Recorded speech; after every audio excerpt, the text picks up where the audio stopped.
Blade & Soul surprises us with its first expansion date and its contents. Tree of Savior announces its founder server and launch date. ARK Survival Evolved splits into 2 games, though one is free-to-play, and Lawbreakers plans to launch exclusively on Steam as a buy-to-play title.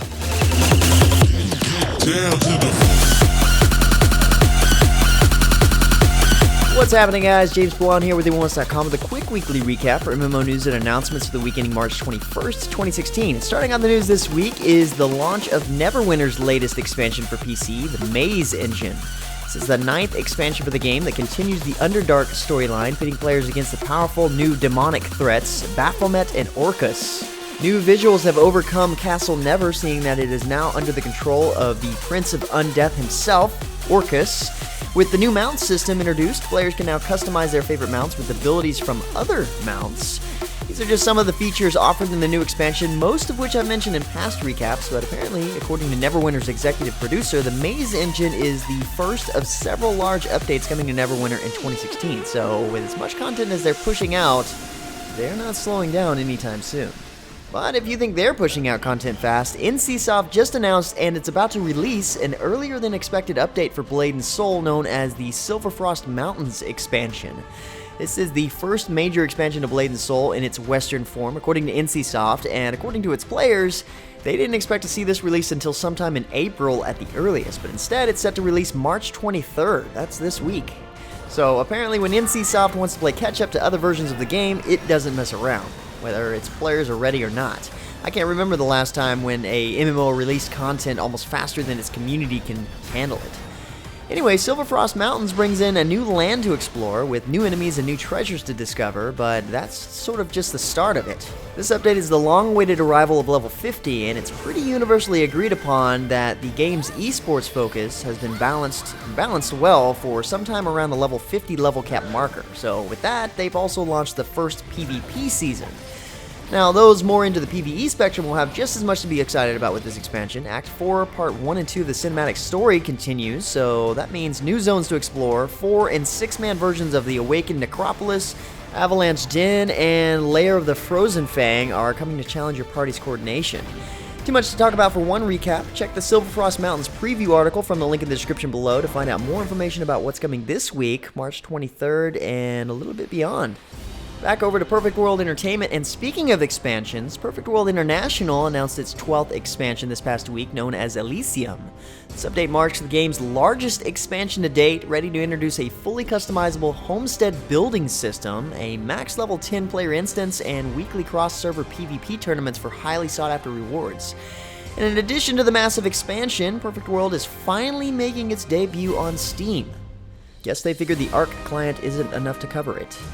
So for the first time ever, players will be able to build and customize their own housing with the homestead system, meaning that you can have a mansion nestled in the heart of a forsaken forest ready to be designed and furnished by you.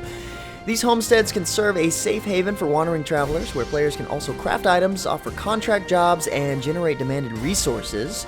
Beyond that, Elysium also introduces the new 10 players instance known as Uncharted Paradise.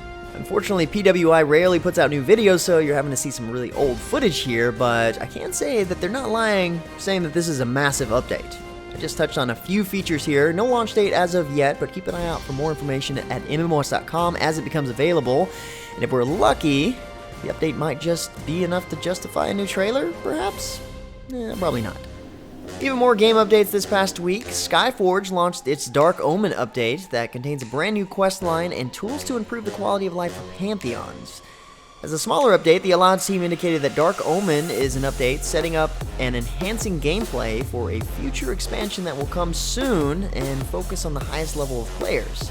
Until then, the Dark Omen features a new operations system, a system in which high-level players can combine their powers to more effectively fight off the continued invasions on Aeon. So this system will receive an overhaul, and with it, a clear progression bar and an increase in overall ease of use for players. The new Elder God quest line gets introduced so that players can learn what it takes to become an Elder God, continuing their divine journey during the next invasion. The new Pantheon Fusion tool lets Pantheons merge themselves, large or small, making it a lot easier to join forces and battle threats together. So we get a lot of smaller features in this update, definitely focus on the higher level players, but it's still an update nonetheless. Next up, Star Wars The Old Republic announced details of the next chapter available in the episodic adventure Knights of the Fallen Empire. The new chapter is called Visions in the Dark, and here players will venture deep into the savage wilderness of the planet Odessen to face the immortal Emperor Valkyrion for the first time since becoming an Outlander. The teaser you see playing here is really short, so the information I'm giving you is really short. Get more information about the update from the site posted at MMOHuts.com, and expect to see it live in-game on April 7th.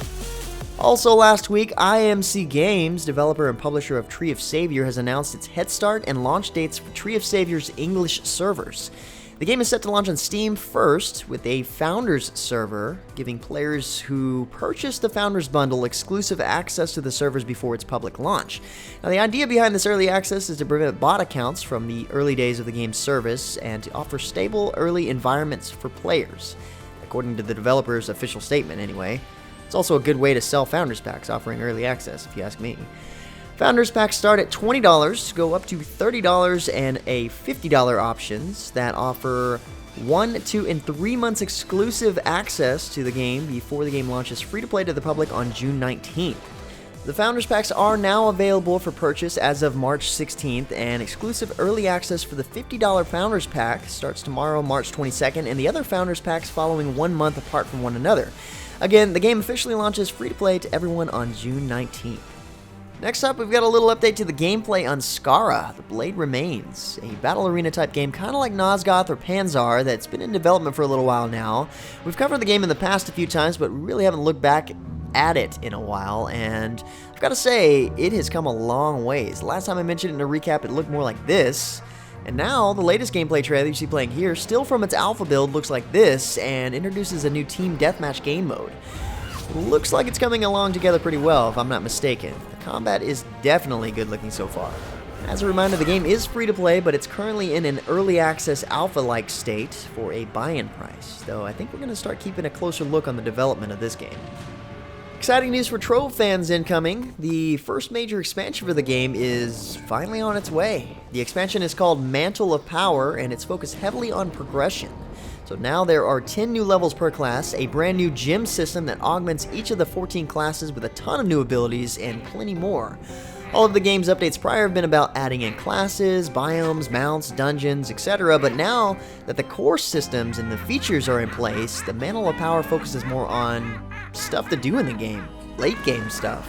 Besides the additional 10 levels and several new Uber portals to challenge yourself, you've got new abilities to try out for each class in the form of socketed gems that augment your class completely, though they won't be easy for you to come by. You'll have to go out and search new places to find them.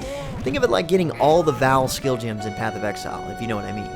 Beyond that, and even more, the developers are also updating the world engine so that their new advanced rendering software allows them to create new world variants that they couldn't before. Explore new sky realms with floating lakes connected by catwalks and lava worlds that house oceans of molten lava dotted by charred isles. This is literally just scratching the surface of all the new content being introduced to the game. I didn't really think I was able to say this, but Trove is about to get a whole lot better.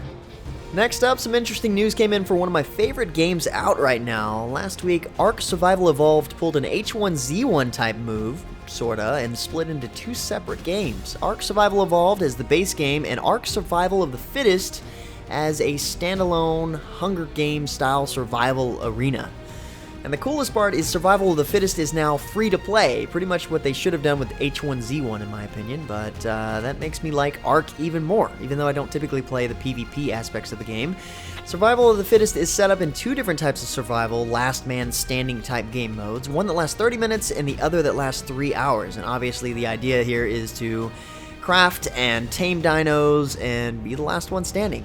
Mega Man Brad is working on the first look, so he'll have all the details and excitement to show you guys real soon, but as you can tell from the trailer, it's pretty freaking intense, and the game is insanely fun in my opinion, even if you don't like the PvP aspects. So, Survival of the Fittest is now free to play on Steam. The base game, ARK Survival Evolved, is still a one-time buy-to-play game, but it's probably the most on-sale game that I've ever seen.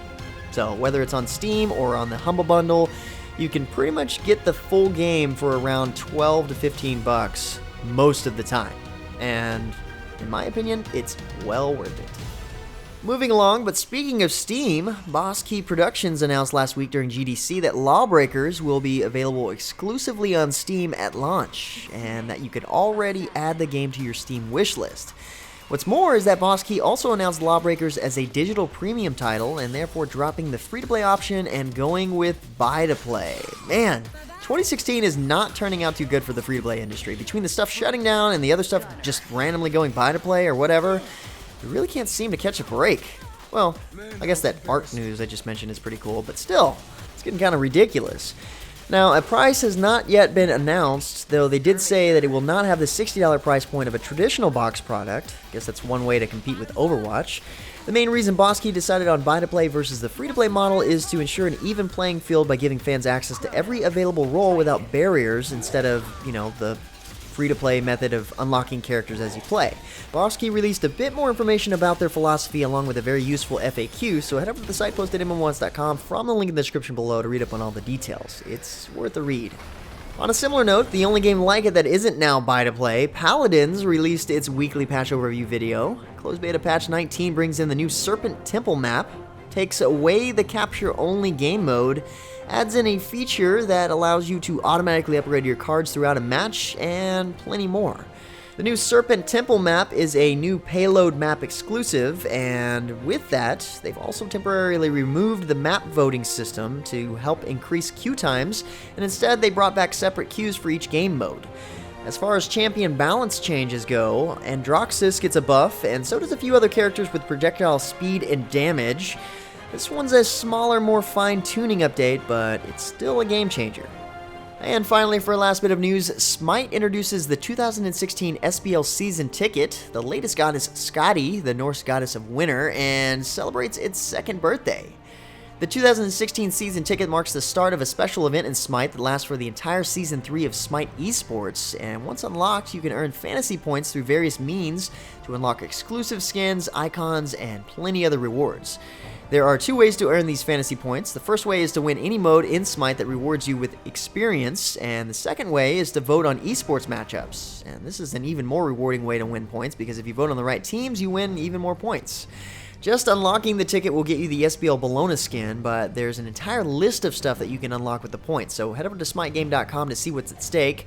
Skadi, the goddess of winter, is an ADC who has a companion that can change from beast form to elemental form. While in beast form, he can attack and be attacked, but while in elemental form, he can't attack, though he's immune to damage and regenerates health over time. His forms can be controlled with Skadi's second ability, but most of her abilities have something to do with her companion Wolf, including her ultimate, which is kind of nice. Also, like I mentioned, Smite is celebrating its second birthday week, starting tomorrow, March 22nd through the 28th. And in doing so, you can expect double login bonuses, daily events, 50% off the Ultimate God Pack, 33% off gym purchases, and more. Not a bad celebration, if you ask me. Anyway, guys, that's about it for all the major MMO news and announcements for this week. Like always, if you're looking for more information regarding the news featured in the recap, check the links in the description below. Otherwise, hang out at MMOHuts.com for the latest in gaming news. Feel free to discuss the news in the comments below, and follow us on Facebook and Twitter. Until next time, guys, that's going to be it for me. I'm James Blonde. See you out there, gamers.